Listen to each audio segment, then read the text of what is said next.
Hey everybody, and welcome to chapter 15. This is the chapter you've been waiting for, right? You've been waiting for psychological disorders. You've been waiting for this because most people, when they take Psych 101, this is what I think the class is going to be like. That it's going to be a lot of talking about depression and anxiety and PTSD and OCD and things like that.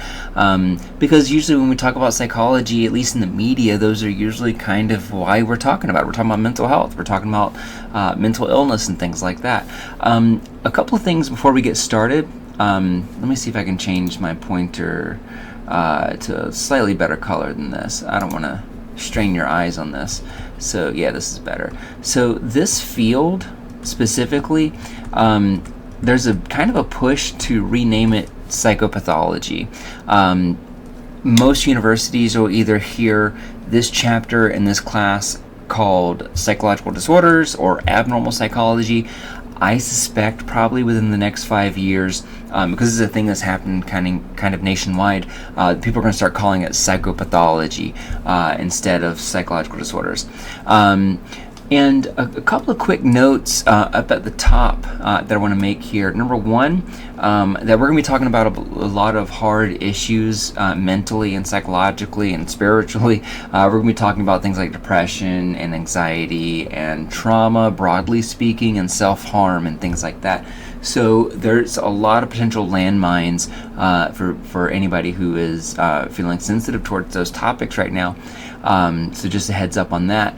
The other thing is that I think there's a really great discussion to be had about the difference between psychopathology and neurodivergence. And so if you're not familiar with neurodivergence is I feel like most of you probably are, right? I feel like the younger generations generally have a better kind of grasp of these things than us old-timers like me. But basically the idea is that neurodivergence is the notion that we're all different neurologically. And so for some of us, that means that maybe you have some kind of I don't know, like maybe auditory processing disorder. So the way that you perceive sound and particularly speech is different than for most folks. Or autism spectrum disorder is another example of neurodivergence, where neurologically there's just some differences, and so we experience the world in different ways. That is all different than what we're going to be talking about today. So what we're talking about today is specifically kind of like looking at when these differences can be harmful. And the reason why I said this could be a really great discussion is because I would love to hear kind of your feedback on this kind of thing. So even though this is a video, if you have any thoughts about this stuff, or if you think that I'm maybe being insensitive about anything, feel free to drop a comment or feel free to talk about it in our class discussion on Play-Doh. All right, let's get into it. We got a lot to talk about, and so I don't want to talk your ear off at the beginning here. So mostly what we're going to be talking about today is we're going to be talking about psychological disorders. We're going to be talking about anxiety. We're going to be talking about mood-based disorders, personality disorders, schizophrenia. I think we're actually going to be cutting some of the substance abuse out of this. That's not because it's not important. It is absolutely important. It's just that there's a good chance you've come across discussions about addiction in other classes, and these others are maybe a little more specific to psychology. So that's where we're kind of prioritizing that. Two quick shout outs to these books right here. I might refer to these a little bit throughout the video, but I think that they're kind of fun, interesting reads for anybody who is interested in psychology. You don't even need to be a psychology major to get this stuff, to understand it. So it could even be something that you like recommend to your parents. Read the first is The Psychopath Test by John Ronson. John Ronson is a British journalist that has kind of this neurotic sense of humor, and he usually kind of reports on kind of weird, interesting things. And so this book is kind of about how we diagnose psychopaths, how psychopaths are treated, and things like that. Very, very fun, very interesting.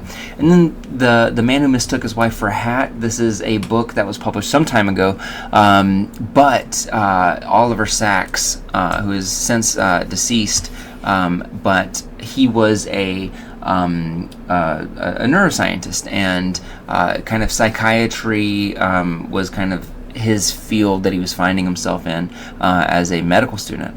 And this is kind of about his adventures in very uncommon kinds of psychological disorders. Particularly, the title comes from a case that he had of a man who, after he was meeting with him for a medical consultation, the man stood up and then tried to pick up his wife's head to put on his head, mistaking his wife for a hat. That's where the name comes from. And so how could that be possible? How could someone perceive a human head as being a hat, right? That's what that book is, one of the chapters is about. Really interesting stuff. A little dated though, so just heads up on that. Alright, the video here, I don't think it's imperative to look at this video, but I wanted to have this to kind of open up the conversation about mental health as it is portrayed in the media and in culture. And that's why our discussion for this chapter is for you to pick some fictional character that you talk about in your discussion. One of the first that came to mind for me was Tony Stark, the Iron Man guy from all the Marvel movies. And so I assume that y'all probably know about him in those movies. But he is somebody that shows symptoms of post-traumatic stress disorder, especially by Iron Man 3. You see him really kind of struggle with it. In Iron Man 2, you see him resort to alcoholism to try to deal with it. Here he's kind of being avoidant. He's having issues sleeping. In later movies, you see him having what we normally think of as like a panic attack.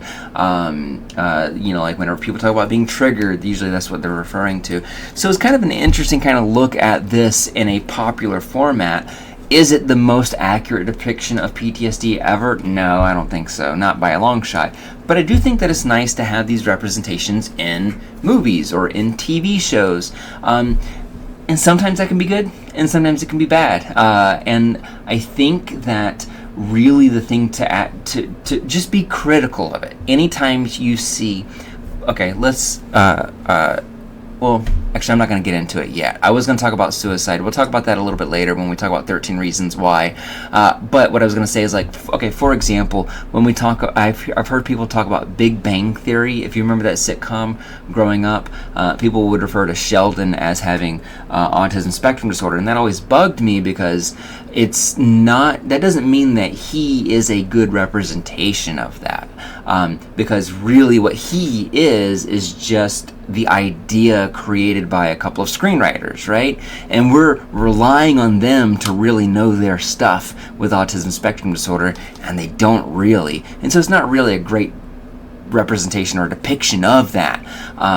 So anytime you see this stuff in movies or in TV, think critically and ask yourself, like, in what ways is this similar to how this works in the real world, and in what ways is it sensationalized or downplayed, and things like that.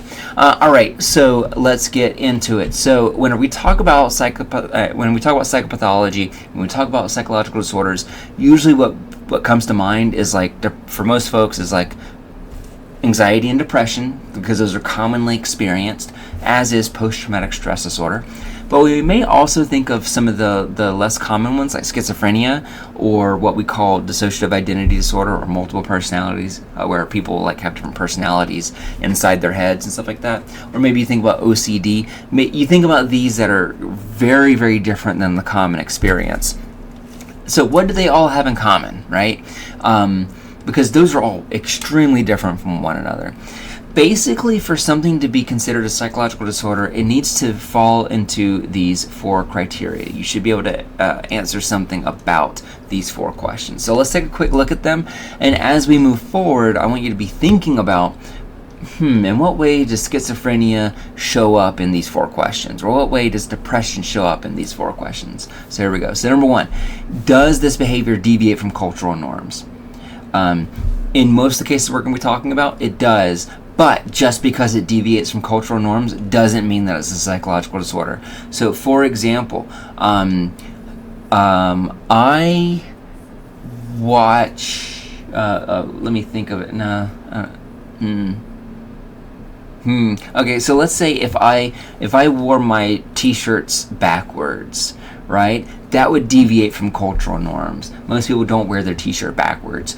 Does that mean that I have a psychological disorder? Of course not. It just means that I have kind of a weird idiosyncratic sense of style, right? So just one of these things doesn't mean you have a psychological disorder. You have to think about it in terms of the big picture. Are all four of these things being met? So the first, does it deviate from cultural norms? The second, and honestly, this is the one that I think is maybe the most important, which is this behavior maladaptive? In other words, does it cause you or the people around you some amount of distress? So if we look at things like a gambling addiction, right? A gambling addiction is maladaptive because even if somebody's having fun while they're gambling, and if they are making a lot of money sometimes, then that seems like that's good, right? But if this is something that is causing, distress in terms of the relationships with others, relationship with yourself, is it causing you to potentially lose your house? Things like that. That makes it maladaptive. Maladaptive just being like that it is not. So something that is adaptive, right, means that it can function in new settings. And so if it's maladaptive, basically what we're saying is that it cannot adjust to new things, that it is something that in the long run is going to be bad, it's going to cause distress, it's going to cause problems. Is the behavior self-destructive? Very similar to the other one, but this one is maybe a little bit more internal here. So like most addictions are self-destructive. If we look at depression over time can be self-destructive. So can anxiety, so can OCD and schizophrenia, and all of those. So one of the things they have in common is that they are different from cultural norms. They are maladaptive and they are self-destructive. And then finally, does this behavior impair social relationships? So is it something that causes people to want to distance themselves from you? So for example, if I am somebody who is shy, being shy might impair my social relationships, but being shy isn't something that really deviates from the cultural norm, right? It's not really something that is going to cause distress to the people around you. And so being shy is not, not considered a psychological disorder, or being an introvert or whatever. So if we look at, let me just give you an example of depression, for example. So there's a difference between being in a bad mood and having depression. And this is one of the unfortunate things. Social media has been great for raising mental health awareness, but it has been kind of really bad for people self-diagnosing and kind of like saying, oh, I have depression because I saw this on TikTok and I meet all the requirements or whatever. So let's look at depression and disentangle that from being in a funk or having, being in a bad mood. So is the behaviors that you're doing, is it different from cultural norms? So if you take a mental health day, as they call it, and hang out in bed watching TV one day, is that different from a cultural norm? I don't really think that it is, right? To me, that sounds like a really nice Saturday. So that wouldn't. But if this is like you, after work, you go directly home and you don't want to do anything but lay in bed after dinner, that is different from cultural norms, right? That is something that you might feel a little bit awkward or embarrassed sharing with somebody because it is different from a cultural norm. So that might be an example of a depressive symptom. Is it maladaptive? So does it cause distress? So somebody, if you have ruminations where you have a repeated thought that you can't shake, where your thought is that, oh, I'm worthless, I suck, I'm not good at any of this stuff, I'm bad at all this stuff, I'm a waste of energy or whatever. That's maladaptive. That causes you distress, right? And so that's obviously different than kicking yourself when you're down because you're in a bad mood or something like that. Next, is the behavior self-destructive? So if you stop going to work because you can't shake this bad mood that you're in, that is self-destructive. That is something that is kind of making your life circumstance harder.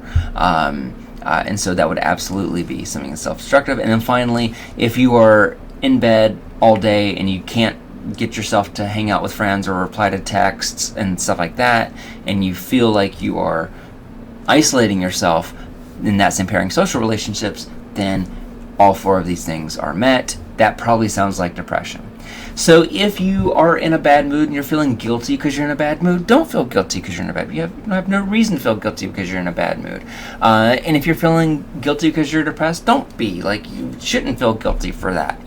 That's something that you should maybe find help for, right? It's no reason to be ashamed or to feel guilty. So, and we'll talk more about treatment in the next chapter. For this chapter, we're just going to talk about the phenomenology and the symptoms of these big kind of diagnoses. So the history of psychological disorders is extremely bleak, right? And part of that is because psychology is relatively new. Psychology, has only really been around since the late 1800s. And even then, sorry, I'm pouring coffee, and I apologize if the microphone caught that, because I'm sure it's a very annoying sound. But before psychology, when psychology came around in the late 1800s, it was mostly research-based, right? You got Freud doing some stuff, but a lot of the psychology stuff that was happening was experimental stuff in Germany, and then in the New England area. So before that, people would do this. This is trepanation. This is where you drill a hole in someone's head to try to release the evil spirits that are causing people to misbehave. And so a lot of times whenever people talk about spirits causing problems in individuals, a lot of that can probably be chalked up to some of these kind of psychological disorders that we just didn't know the names of. So for people that are depressed, or for people that were highly anxious, or people that were reacting to trauma or schizophrenia, those were usually mistaken as kind of spiritual problems rather than psychological problems. And then later people started calling these things like hysteria and madness, and they were kind of treated like an infectious disease, where people who were quote-unquote mad were locked away or were sent away to these different remote locations across the countryside. From there, I guess I was going to say, people started thinking of it as maybe infectious, that it could be something you picked up, or something that had an easy medical solution. So if you have, this kind of psychological disorder, then you can drink this tonic or this potion, and that it might help it out. The crazy thing about all of this is that this guy is getting his head, a hole drilled into it. Again, it's called trepanation. Sometimes that actually did work, and usually the cases where it worked is because people's symptoms, why they were misbehaving, why they were acting out, is because their brain was swelling, and which caused, is encephalitis, and that causes a lot of pain and erratic behavior. And if you drill a hole in someone's skull like this, then that can release some of that pressure and actually help out with some of those symptoms. So it's not like they're completely, making stuff up here. Some of the stuff did actually help. Sigmund Freud basically he's credited as kind of turning this into explaining this in terms of the unconscious and different kinds of emotional trauma, and those are the things that drive our behavior and why we act differently than others. All right, but I'm going to save you the history lesson on that. Y'all know that I love history, but fast forward to now, and the way that we think of psychological disorders, as I mentioned, is very different from all of that. And it is something that we're still understanding a lot of with each passing year. And now we really see it as kind of a nature versus nurture thing, where our behavior and why we act the way that we act is a combination of the biological, which is, or the genetic, which is, the nature aspect of that, or that it's about our environment and how our environment shapes our behavior, which is nurture. And as we've kind of talked about all semester, it's kind of both of these combined and how they influence one another. And we'll look at that in a little bit more detail in just a minute. But I do want to emphasize that psychological disorders are a health problem. That what we're talking about here are health disorders. It's just that, because it's all biological, right? That if you have depression, that is an issue with your thoughts, that is an issue with your brain, and your brain is part of your body, right? So this is all medical stuff, this is all health related. I think before, and this is something that's really changed in my lifetime, that even when I was in college, when we talked about psychological disorders, it was definitely talked as like, oh, that's like a mind illness. That's not really like a health illness. That's a different thing. And I think that kind of in more recent years, we've kind of understood that these are the kind of the same thing, that they kind of overlap. That if your heart acts up, if you are having some issues with your heart and you got heart palpitations, you'd want to take medication for that, right? You want to see a doctor for that. You want to get that fixed. And I think that the brain, you should think of it the same way. If your brain is acting up, if you are feeling symptoms of depression or anxiety or whatever the case may be, eating disorders or whatever, trauma, that you shouldn't just hope that it goes away, right? You wouldn't do that with your heart. If your heart was beating all weird and worrying you, you wouldn't just say like, it'll probably be fine, I just gotta walk it off, right? So why would you do that with your brain, right? So we should treat it basically the same way that we treat our other organs, which is that we should have experts look at them and try to help treat these things. All right, so this kind of interplay between nature and nurture is manifest with the diathesis stress model. And the diathesis stress model I mentioned last chapter. And basically it's the idea that there's a combination of things that are going to impact how vulnerable we are to psychological disorders. So, these manifest in both genetics and your environment. So you can think of this quite literally as nature versus nurture. But both of these things are going to impact how likely you are to develop a psychological disorder. So let's say that you are born from a family that has no hints of depression whatsoever. But your childhood was really, really, really bad and really, really bleak.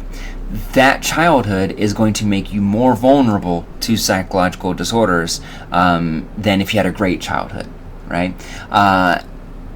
Also, if depression runs in your family and you had a great childhood, you could still be vulnerable to that because of the influence of that, that genetic piece that it runs in your family.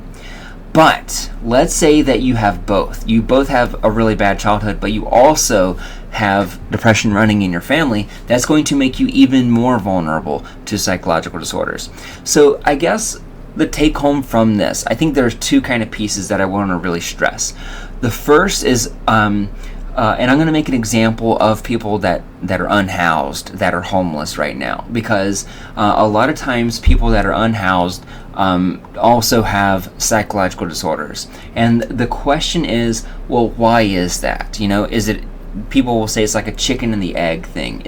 Are they unhoused and homeless because of their psychological disorders? Or is it that they have psychological disorders because they are unhoused? And it's kind of both, that both these things kind of interplay, but you can easily see using this model that if we're thinking about the role of nurture and how, how our environment shapes our behavior, if your environment is really, really, really rough right now, that makes you more vulnerable to a current mental disorder.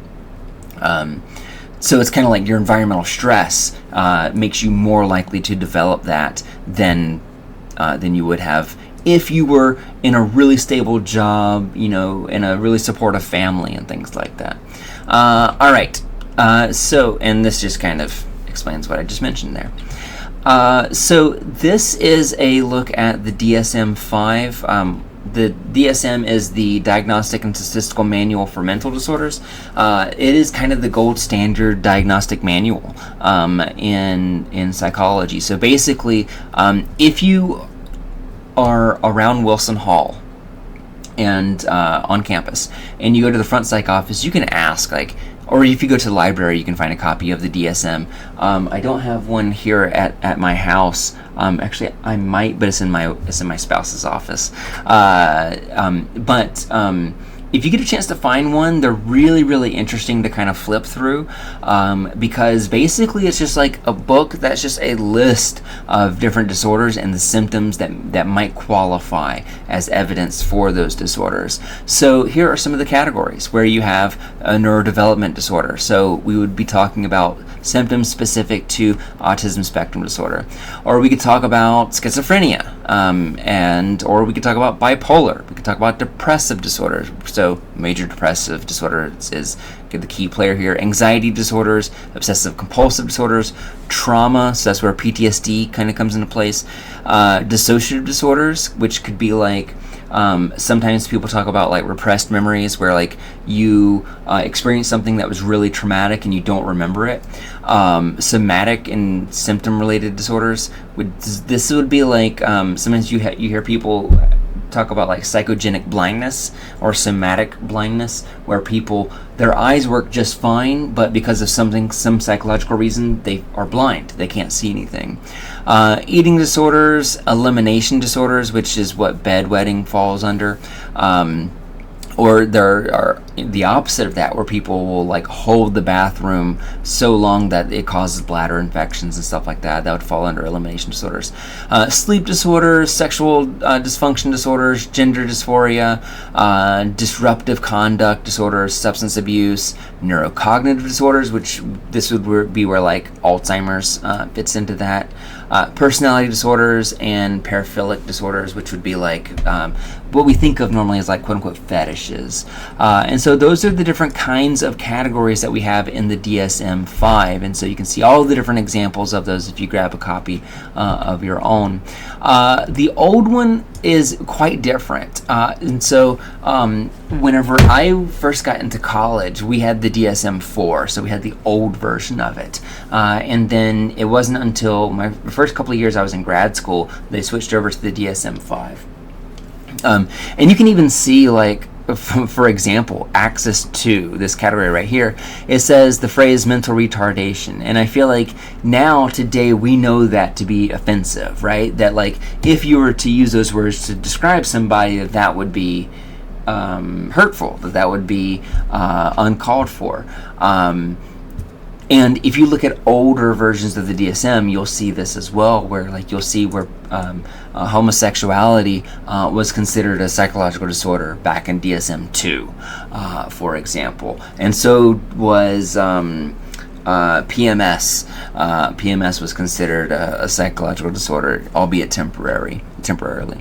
And so part of the reason why we update this and why we are on the DSM-5 is because we learn more about people over time, and that helps us kind of talk about symptoms in more specific ways. And talking about these in very specific ways is helpful because it helps us treat those things. I would say one of the big changes between DSM-4 and DSM-5, and so how we saw it back then versus now, is that now we think of psychology as being spectrum-based, which means that if you have an anxiety disorder, that doesn't mean that if you have it and I don't, that we are fundamentally different. What it really means is that on this scale where we have anxiety, where we have on one end of the spectrum very low anxiety, and on one end of the spectrum we have very high anxiety, that we are both on this scale. I'm just down here and you're just over here, as an example. And so when we talk about spectrums, that's what we're referring to. So it's not like rabies, where you either have it or you don't. It's more like, I don't know, like how stressed you are. There isn't a case where you can have no stress and then some stress. It's like, no, everybody is stressed, just at different levels. Right now, maybe you're really low on the stress scale and your friend is really high, you know? All right, so if if we were in person, I would love to kind of see where some of you are in terms of like future psychologists and counselors, or psychiatrists, or social workers, or folks that want to work in criminal justice, working alongside survivors and stuff like that. There's a good chance that many of you are thinking about going into some kind of field where you're kind of treating mental health, using scientific methodology. Basically, a lot of folks follow what they call the science practitioner model, which means that people who are counselors or psychologists or whatever, that they kind of follow the research but then use that research to practice their skills. Psychology majors sometimes get a little bit surprised to find there's so much research in our classes and that it can be so sciencey, but that's because we use all that information to try to help people, and so a lot of research has been done in all the things we're going to be talking about today in terms of the depression, mood-based disorders, personality disorders, stuff like that. And the idea is that if we understand them really, really well, then we can use that information to try to treat those individuals. So before we go through the list of some of these psychological disorders, I do want to mention that there's a very, very real phenomenon called the medical student disease. And the medical student disease is this common finding in med school where whenever you cover a disorder, no matter how rare it is, people who are studying that will start feeling like they have those symptoms and that maybe they have that particular sickness. And that is absolutely going to be true in the next hour as we kind of explore some of these different disorders. I remember whenever I was in college, I definitely had depression in college, but I remember thinking like, maybe I have somatic disorder, maybe I have conversion disorder, maybe I have borderline personality disorder, maybe I have schizoid disorder. I kept seeing all these symptoms in my own life. If you feel that way too, that's totally fine, because it's a common thing that we start looking for patterns where there might not actually be patterns. But if you are worried, then take it seriously and go check out the student counseling services. You can find this at Lammers Hall. I would recommend it for anybody. Even if you don't feel like you are depressed or anxious, I would recommend it just so that like the example that I love to give with folks here, because there is a stigma on this, like the idea that going to therapy is a sign of weakness or whatever, and I feel like for the younger generation we don't really see it that way, or y'all don't really see it that way, but it still kind of exists where people are a little bit embarrassed about it. I'm not embarrassed to say that I've gone to therapy before. I love going to therapy. I'm not going right now, but like if I was, I'd be happy to tell you, because I think therapy is great. It's a lot of fun. You get to talk about really intense things and really kind of get through it in a way that usually conversations that can be really deep in ways that you may not always have in your everyday life. It's very introspective. It forces you to kind of question yourself. It's a great experience. And the example that I was leading up to here is that, like, that it's a good idea to occasionally, take your car to the mechanic for a tune-up, that they can change the oil before your oil light comes on, that you can get your tires rotated before your tires start going bald. So basically the idea is you could do all these kind of tune-ups to kind of prevent something scary from happening to your car. And I think you can think of your brain as the same way. Just because you don't have problems right now doesn't mean it wouldn't hurt to just go in and kind of talk with a professional about whatever's stressing you out, because that might help stop a problem that later gets really, really bad. All right, so let's talk about anxiety disorders. Here we go. So I wanted to start here because we just finished talking about stress in the last chapter when we were talking about stress and health. So stress in small amounts is good. It's healthy to have a little bit of stress, but chronic stress can actually result in bad side effects, not just mentally, but we talked about physiologically last class, about how over time, if you're chronically stressed out, then that can cause the immune system to fail and to people that have poor health and things like that.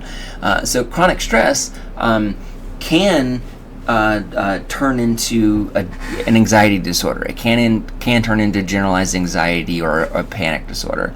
And so over time, essentially, if you are exposed to chronic stress, what happens is that your body is no longer really able to predict where stress is coming from. And so just regular everyday things start to stress you out because your body doesn't quite understand what is and what isn't stressful, because at least at some part of your life you're constantly stressed.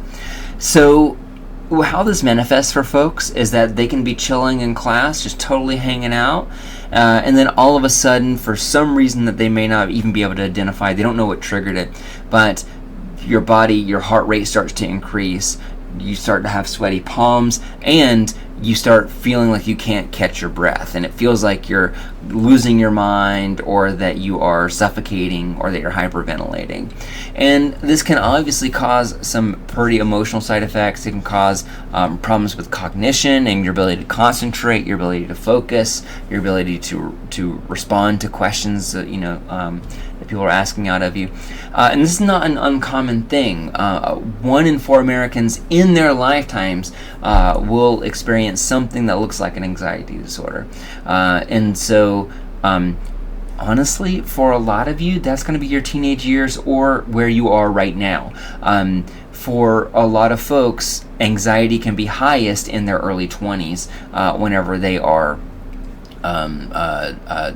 still kind of getting used to the world, and all the responsibilities and difficulties that comes with that.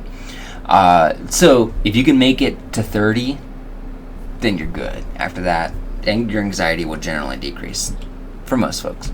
So generalized anxiety disorder is this idea of chronic stress kind of ultimately leading into this kind of not specific worrying that you have. So it's kind of this constant anxiety without a without a specific thing triggering it. It's just you just generally have a high level of anxiety, and so things that are typically kind of small might worry you now. The way that people respond to emails, if they don't put, like I do, if they don't put best Alex, like that, then maybe they think that something's wrong. Oh, do they hate me now? Did I say something wrong?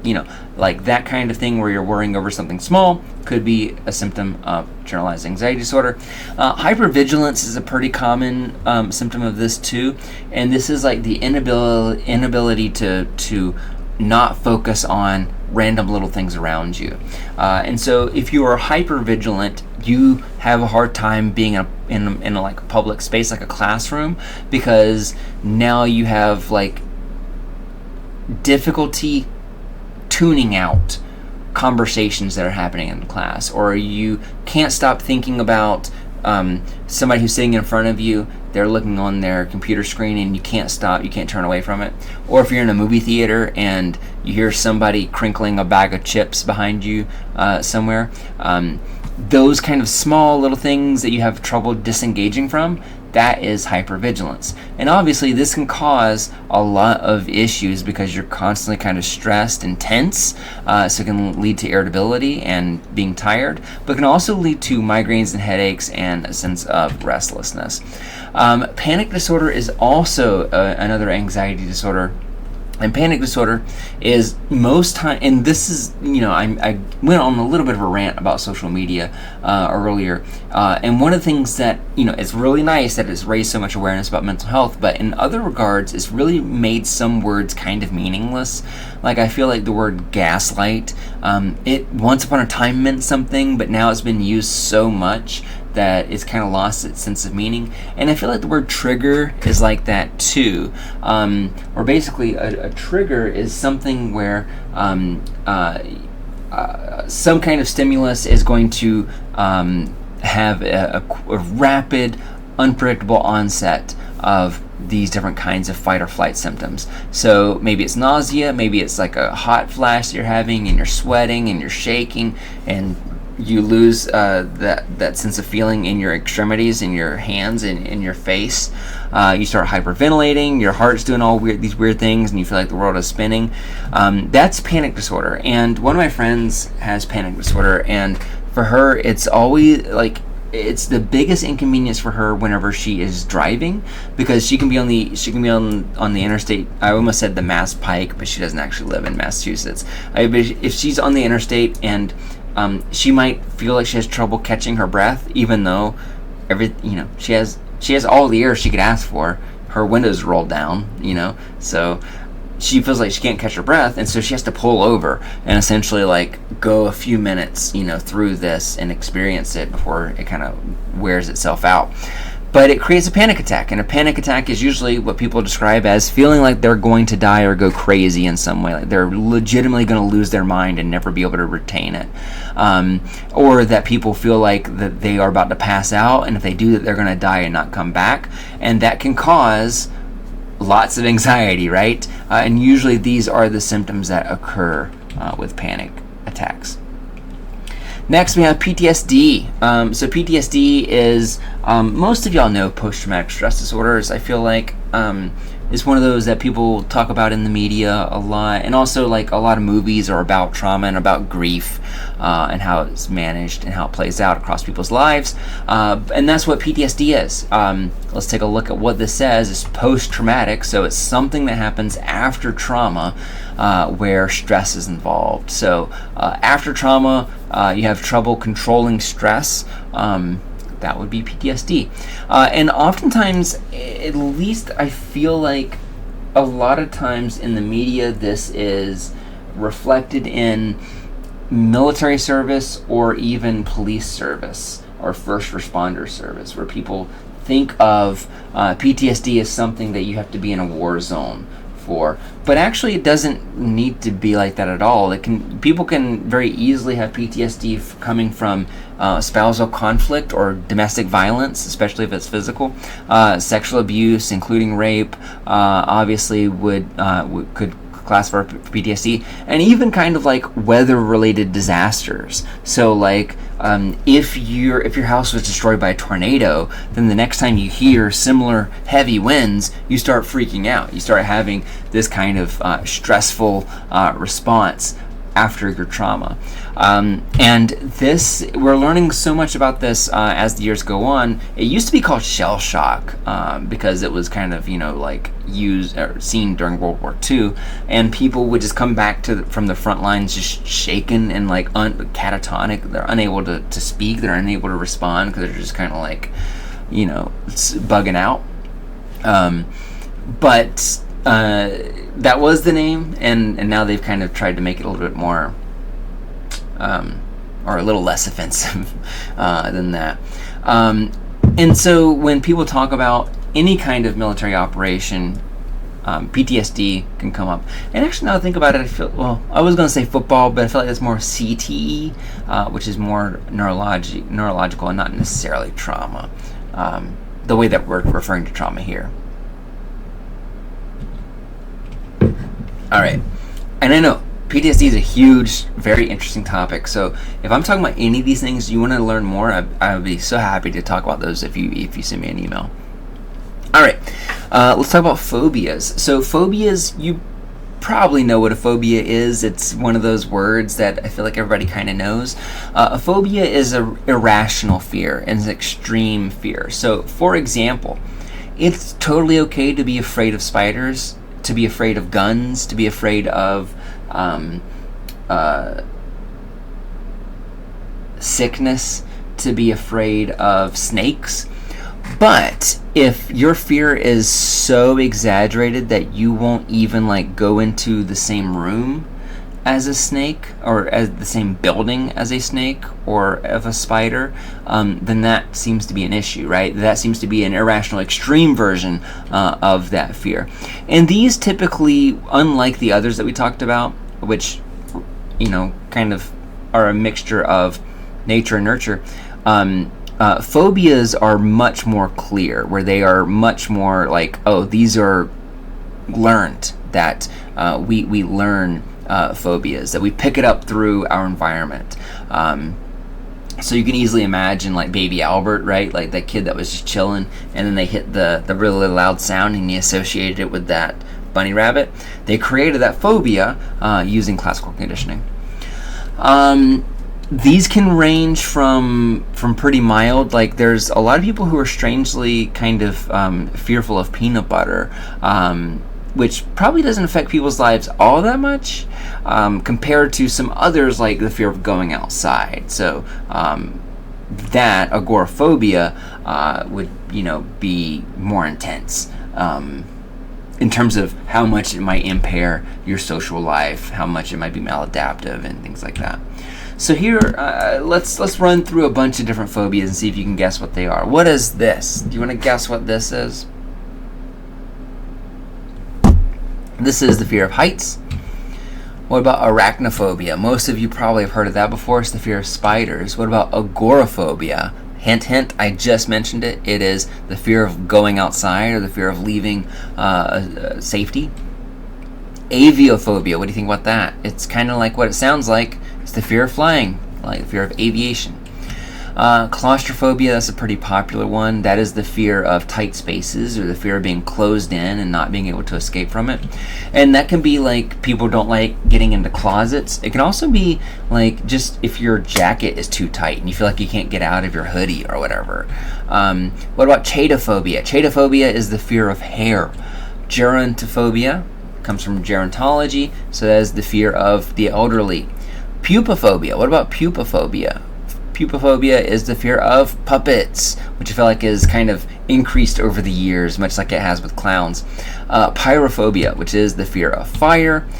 Omphallophobia. What about omphallophobia? Have you ever heard of that? That is the fear of belly buttons and navels. I don't know what happens for people that are afraid of belly buttons. Do they have dysphoria about their own belly buttons? I have no idea. Do they want to like get rid of it and cover it up? I have no idea.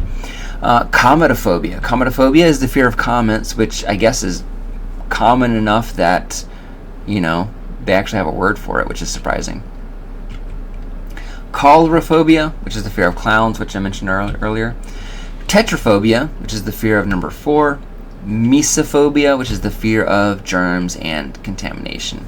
And obviously that one is a little bit more popular for the population. This is one that you may have heard of people that have mesophobia. But mesophobia is different than OCD. OCD, or obsessive compulsive disorder, is a very tough psychological disorder to break. And before I go on too much in talking about this is another one of those that like people, and this is not social media's fault really, because it was happening before social media took off, but people have kind of made OCD kind of almost meaningless because they've used it so much that now whenever people like, if I were to write the word probably and I did like this, and it bothered you that these B's are not even, that you think they should be even, and you can't stop thinking about it, you might say that you're OCD, which is fine, but is not really OCD. That's just you being picky. It's just you being perfectionist. It was just fine, like, because I'm that way too. But it doesn't mean that I have OCD. So if you are just like, nope, I have to store the pickles by the mustard because I have OCD, it's probably more because you're particular, because you are picky, because you like things a specific way. It doesn't mean you have OCD. So OCD is really kind of defined by two components: intrusive thoughts and compulsive actions, which means obsessions and compulsions. And so what are those? Obsessions are going to be kind of like these thoughts that you have, these kind of cognitions that you can't shake, you can't stop thinking about them.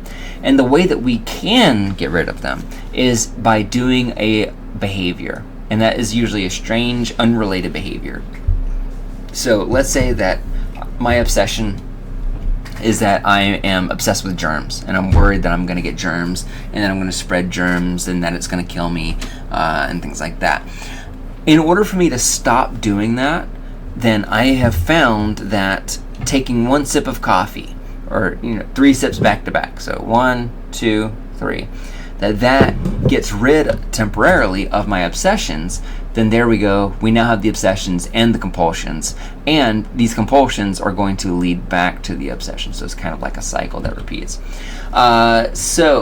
And this just kind of talks about what I just mentioned, the difference between obsessions and compulsions. Other examples that I have here, so the fear of germs, fear of accidents, and the way that we treat them is usually going to be through therapy or something along those lines. There's not really a medicine you can take that'll help you out. In terms of the fear of germs, let's think about that as an example. So you're afraid of germs, and so you now have this obsession with germs. You're thinking about it a lot, and so whenever it comes time for you to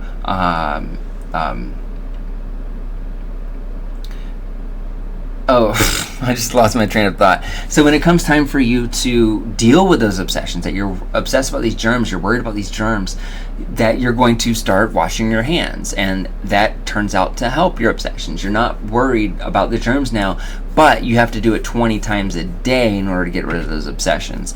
So if we are washing our hands 20 times a day because we're obsessed with germs, is that culturally deviant? So is that, does that deviate from culture? It does, right? Is it maladaptive? So does that cause distress? I would say it absolutely does, on two fronts. We are obsessed with it, and we're also doing things that might be harmful to us, like washing your hands 20 times a day. So another example is like if we are obsessed with thinking that the doors might get stuck and that we're going to get trapped, then we might lock and unlock a door every time as that's our compulsion, which reduces our obsession. And here's a nice little infographic with that. All right, so let's move straight into schizophrenia. Schizophrenia is, again, this is the one that most people think about whenever they think about psychology, or at least I did. I thought I was going to be learning like 5 chapters in schizophrenia whenever I took Psych 101. But consider the diathesis stress model, right? That when we talk about schizophrenia, that there is a genetic component to schizophrenia, that schizophrenia can run in your family. But it is one of those things that with the right or wrong environment, you can either kind of protect people from developing symptoms of schizophrenia, or you can exacerbate it and maybe they develop it whenever they don't really have a huge genetic predisposition for that. And again, usually stressful circumstances can bring that out and make people more vulnerable, which is why the homeless are oftentimes vulnerable to these things. So when we talk about schizophrenia, there are a couple of I'll talk about the symptoms in a second. Let me slow down and think about the big picture here. So when we talk about schizophrenia, it comes from the psychotic disorders part of the DSM. And psychotic, I know it sounds negative. It means psychosis, which means that they are disconnected from reality. So if I had psychosis, then that means that I am currently behaving in a way that seems like I don't understand the facts, the reality in front of me. So schizophrenia, what is that disconnection? For schizophrenia, that is a split between thought and emotion. So basically people that have schizophrenia, they might have thoughts and emotions, but they don't put them together very nicely or easily, and they can sometimes lead us astray. So maybe that's that we have these bizarre thoughts, or that we have these bizarre emotions. Even though we're typically pretty rational, we have these emotional components, or lack thereof. Those can be examples of schizophrenia. This is pretty rare, so only 1% of the population max has schizophrenia, or will develop it, I should say. And our class is about 20 people, so that means that if I taught this class 5 times, I might have one individual that has schizophrenia. That's how uncommon it is. All right, so this is looking at the inheritability of schizophrenia. You can find it in your textbook, but basically for identical twins, it's almost a toss-up, a 50-50 about whether or not that individual will develop schizophrenia. But you can see how the percentage risk, how different it is whenever we move away from that a little bit. So if your parent, if your dad has schizophrenia, there's only basically a 5% chance likelihood that you will also develop schizophrenia. So I guess what I'm trying to say here is, if you feel like you have schizophrenia, definitely check out with a professional, get an expert to look at that. But it's kind of an uncommon outcome for it to be so popular in psychology. Now, there are different symptoms for this. There are positive symptoms and negative symptoms. And you can think of these words much like we did in the learning chapter, where positive doesn't mean that something is good. It means that something has been added, that something has now been added to your reality. So this would be like a hallucination, right? So if you hallucinate, it's whenever you think you see something in front of you, but in fact there's nothing there. That would be an example of a positive symptom, because something's being added. If you hear voices, that's a positive symptom. That contrasts with negative symptoms, which is where it's like behaviors have been taken away or removed from our day-to-day lives.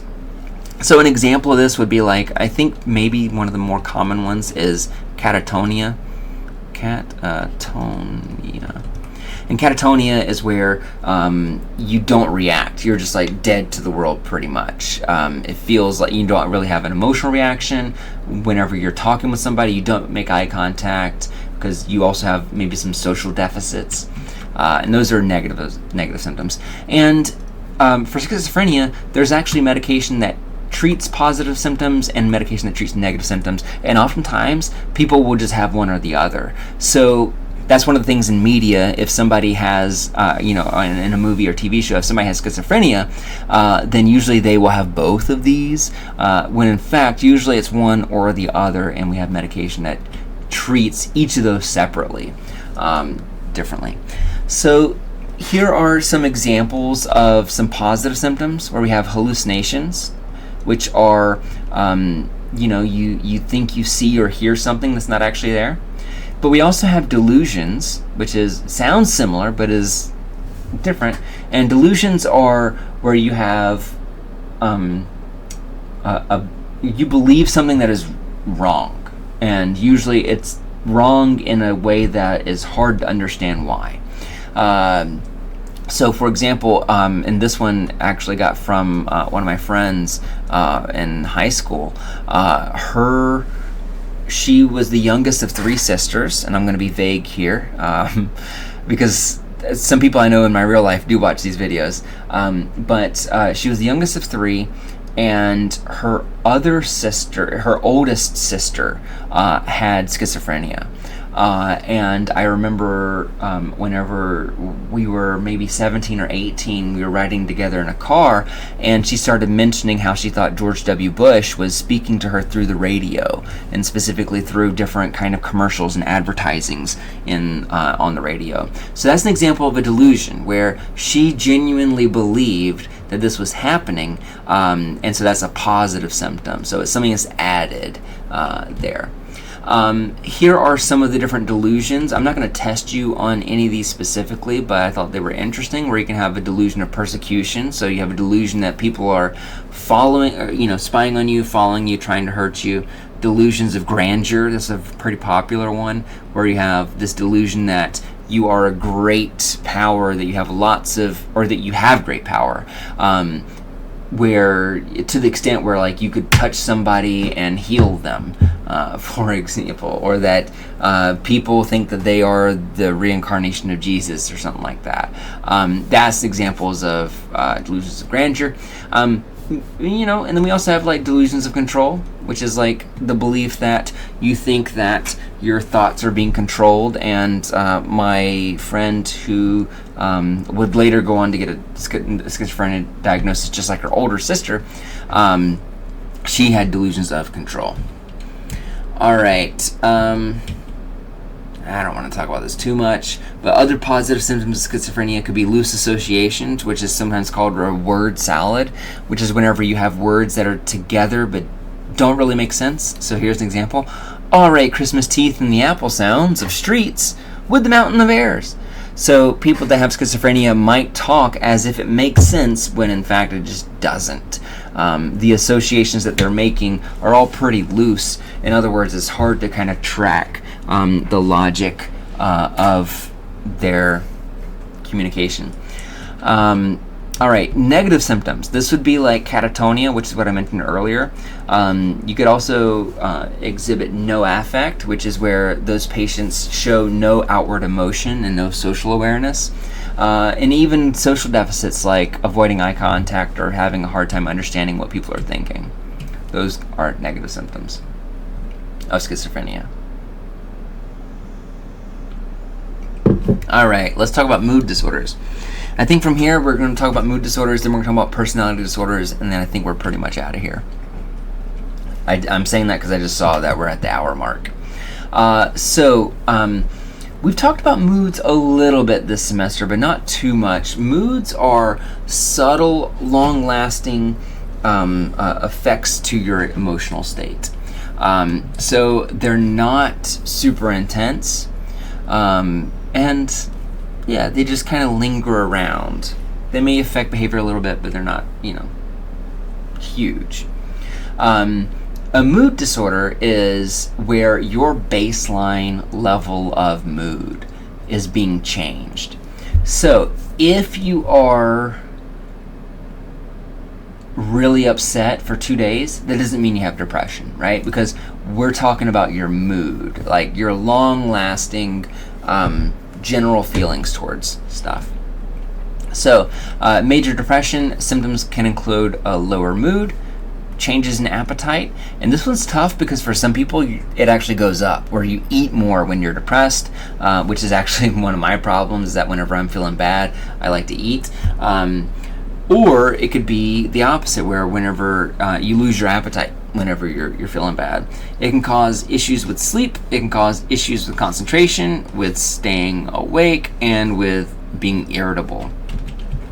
So there are lots of different kind of symptoms here, but you can see how they all kind of reflect a specific kind of lifestyle. The way to treat this, at least, like medication is absolutely helpful with that, and so is therapy. But you'll oftentimes hear people say like, oh, if you're depressed, one of the best things you could do is to go out and run. And I do think that is true. However, it's not that easy if you have depression to hear the advice like, hey, you should go out and go for a run, because that's usually the last thing you want to do whenever you have depression. And that in turn, like, you don't have the energy to do that, and that's going to cause you to be more depressed, which is then going to affect how you behave, and how you behave is going to affect if you're more or less depressed, and et cetera, et cetera. Bipolar disorder, another really misunderstood one. Bipolar disorder is happens over a period of months. So bipolar disorder is not something where like you change your mind within 90 seconds, and you feel passionately one way and you feel passionately a little bit later. That's not what we mean here. What we mean here is like over a few weeks or months, you found yourself with increased levels of activity, you didn't feel like you needed to sleep, you got some really big plans. That would be an example of mania for bipolar disorder. Depression, on the other hand, is kind of what you would expect, where you're just going to be kind of lazy, you're not going to want to do a whole lot of moving around, you're not going to care about things, and so on and so forth. And this, again, happens over the span of months. And this is hard to diagnose for that reason, that sometimes people will mistakenly issue schizophrenia diagnoses to people that have mania. All right. So let's talk about, this is the hardest part, I think, is talking about suicidality. So that we're going to be having a rough couple of, 10 minutes or so. So if you want to skip these slides for now, I understand. But suicidality is doesn't just come from one place. That there are actually 3 different factors that kind of play into how much we are thinking about ending a life. So those three are perceived burdensomeness, thwarted belongingness, and acquired capability. Those are $3 words, right? Those sound very sophisticated. So what do they mean? Basically, a perceived burdensomeness is where if you feel like you are a burden on the people that you love, if you feel like you're weighing everyone down, that would be an example of this. Thwarted belongingness would be like if you feel like you're trying to reach out and make friends and they keep shutting you down and they keep rescheduling without telling you. That's an example of thwarted belongingness. And then finally we have acquired capability, which is going to be pain tolerance and also thoughts on mortality. So acquired capability would be like for somebody who has a really high pain tolerance, that means that you're more likely to die by suicide than if you are worried about death and pain. If you or anyone that you know has been, having a hard time with this, we do have, there is a toll-free hotline you can check out, and yeah, I would recommend it if you had that on the mind at all, to just go kind of hear someone else talk about it and reflect.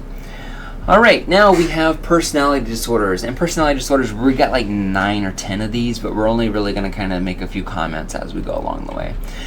So a personality disorder is, let me rewind. What a personality is. A personality is that kind of behavioral pattern that is predictable. That is like, for example, if your behavioral pattern is that you are typically somebody that looks forward to the future and that you're really nice and that you're constantly thinking about, what tomorrow is going to be like, that would be a behavioral pattern, and that is specifically about optimism, right? So generally speaking, it's hard to get a personality diagnosis during your teenage years or younger because our personalities generally change so much over the years that it can be hard to know, is this a personality problem or is this, this individual trying to figure out where they fit on this. So it is possible to have personalities that are maladaptive, these personalities that cause us harm or maybe self-destructive, and that these generally last a lifetime. So there isn't like a pill that you could take, to erase your personality and just to rent a new one. But there are some treatments, but no cures. And this is actually like a kind of a misunderstanding in the criminal justice system, where sometimes you'll hear people where they like get quote unquote get off from reasons of insanity, where they plead innocent because they said they were temporarily insane, oh,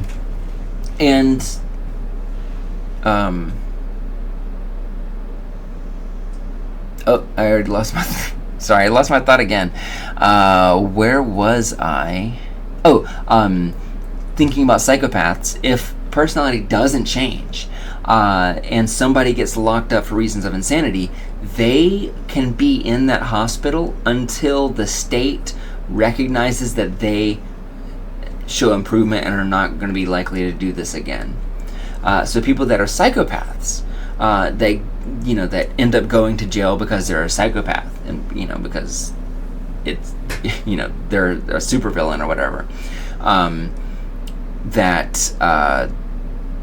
there is no cure for it. So they can keep you there indefinitely because your psychopath disorder is not going to get better with time. It's not going to be resolved or cured, and so that's why we have these kind of like specific kind of perspectives here. All right, so here are the different kind of personality disorders that we're going to be talking about. So let's go ahead and get into it. The three here within the odd and eccentric behavior cluster are paranoid personalities, schizoid personalities, and schizotypal personalities. So paranoid personalities, exactly what you think. It's people that are constantly mistrustful and constantly suspicious, to the degree that it affects their social behavior, to the degree that it affects, that it is now appearing self-destructive, right? So this is extreme levels of paranoia. Schizoid personality disorder is somebody who is socially isolated and be a little bit catatonic. So I would say a schizoid personality type is generally speaking someone who is socially isolated, who doesn't really react all that, much. Even though they have a really rich fantasy world, which usually if you ask them about, have you thought about writing a book, they'll tell you all about their ideas here. And then finally in this cluster we have schizotypal. Schizotypal is kind of like a split, we talk about schizophrenia being a split between emotion and cognition.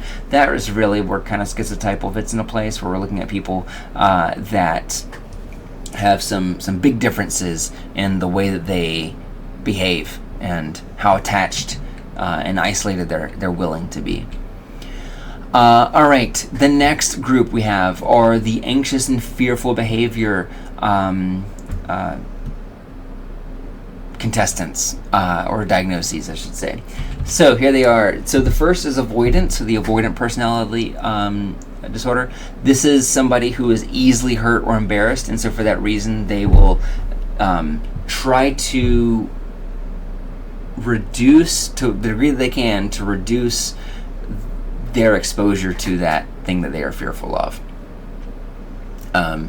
So avoidant would be like if you thought that class might be hard tomorrow and as a result you just stop going. That's an example of an avoidant personality type. Dependent personality type, this is somebody who typically needs a lot of reassurance, and they're usually worried that they aren't good enough and that the person that they are attached to is going to leave them, and so usually people who are despondent get kind of low worker ratings because of that kind of perceived difference here. Oops. And then we have OCD, or OCD-PD, I should say. Obsessive compulsive personality disorder is kind of like what it sounds. Is OCD as we normally think about it, but you can collect this while someone's on the move. You can collect this, if you only have one person show up, you can use that. Sorry, what was I talking about? I was getting lost talking about OCPD, but OCD is different than just being obsessed with the details. I was talking about dependent. My bad. I jumped the gun a little bit here. But dependent is like you're so worried that you're going to be abandoned, that you don't want to do anything alone, and that you feel like you have to have other people involved and you have to have their approval. That you don't want to be independent. OCPD, this is tough because it's not like obsessive compulsive disorder really at all. It is, you can almost think of OCPD, or obsessive compulsive personality disorder, as being specific to perfectionism. That people who have really high perfectionism might actually have OCPD, and so OCPD are generally obsessive with lots of things, and it's usually details, and so they lose out on the big picture because they're so focused in on these nitty-gritty details. And they don't always have to make sense either. It could be like that you're having trouble working with people at work because those people don't know cursive and they should be writing in cursive. That's one of those things where it's like kind of an extreme obsession that doesn't really impact anybody. And then finally, we have the dramatic, emotional, and erratic behavior cluster. So we have histrionic. Histrionic is what most people talk about when they use the phrase drama queen. So this idea of somebody who is loves to be the center of attention. When they go to a party, they try to be the coolest person there, and are temperamental such that they change their emotions a lot if they don't get immediate gratification from that. So it's usually very theatrical behavior if somebody else is watching. We got narcissism, or narcissistic personality disorder, which is for people that are very self-obsessed, so they care only about themselves, they want attention very badly, and they feel like the world is unfair, where they feel like it should be they should be treated specially for some reason. And this is, yeah, a narcissist. And usually those individuals are obsessed with power and vanity, things like that. The final two that we have here are borderline personality disorder and antisocial personality disorder. Let's start with this, with BPD, with borderline personality disorder. This is one that I'm really excited to see, like, has become kind of commonplace knowledge today, because whenever I took whenever I was your age, whenever I was coming up as a psych major, people still didn't really quite know what borderline personality disorder was, and even the people writing the textbooks wasn't completely sure either. And so most people just kind of thought, oh, borderline personality disorder must mean like that they're right there on the borderline between other personality disorders, and that's not really what it is. But people that have borderline personality disorders are generally have trouble controlling their emotions, so their emotions are unstable and can be really intense sometimes. So they can be totally favorable, I'm thinking about, like, if you are interacting with someone and if they have BPD and they may see you for a moment as the coolest person they've met in days, and then other times they feel like you are bad or are not interesting. So these kind of intense kind of fluctuations in emotion kind of are the highlight of the highlight of borderline personality disorder. And one of the things that makes it tricky to diagnose is that it has such a high level of comorbidity, which means that people that have borderline personality disorder are also more likely to die by suicide and also more likely to develop substance abuse symptoms as well. Antisocial personality disorder is kind of what we normally think about when we talk about psychopaths. And so individuals who are antisocial, and this is also not the same as asocial, right? Because asocial is probably the word that most people should be using. Asocial is somebody who does not pay attention to social things, that they just can't bother with it, you know? That's an asocial individual. Antisocial is somebody who is manipulative, somebody who tries to be deceitful and tries to lie, all so they can, like, reap the benefits of that. Dissociative identity disorder couldn't really fall into any one specific place in this presentation, but I wanted to shout it out because it does come up in a lot of TV. That dissociative amnesia is absolutely real. That you can be injured or hurt part of your brain, and as a result, you forget things that happened right before that accident. That's not uncommon. And when we talk about quote-unquote like repressed memories, it might be that something like this is kind of fits that bill. Dissociative identity disorder is what we normally would have called multiple personality disorders if this were 30, 40 years ago. But the evidence today is pretty mixed on this, where I think a lot of people who have done research into multiple personality disorders are usually not 100% convinced of that. Like, that some people will say that the multiple personality disorder is like another way to cope with things, or that maybe it's like an unconscious kind of switching out, or it could be something even more grounded than that. I don't want to talk about that. I think we're pretty much done with the dissociation aspect of that. And then for diagnosis, I just wanted to show you these different DSM manuals, show you how they changed and look. They didn't really change all that much, it looks like, right? But this was a big deal back in the day that the DSM was using the number 5 instead of the Arabic language, basically in Roman numerals. And they use 5 here because the idea was, like, if they needed to continue tweaking this, that they could do like 5.1 or 5.3. That they don't have to like make it DSM 4 TR -5, because that might be a little bit too distracting. All right, and I talked about how cool it is to check that out, the DSM. All right, that is all we have time for today. Thank you so much for hanging with me and for getting through that. I know that not everything we talked about was easy to discuss, but if you want to carry this conversation on, feel free to either throw me an email, meet me in person, or at the very least, I'll just see you on campus. Well, for those of you that are taking this online and also live on campus, some of you are like maybe in California or far away, so I don't know what to do there. All right, I'm rambling now. Thank you so much for being here, and I will talk to you later. Bye.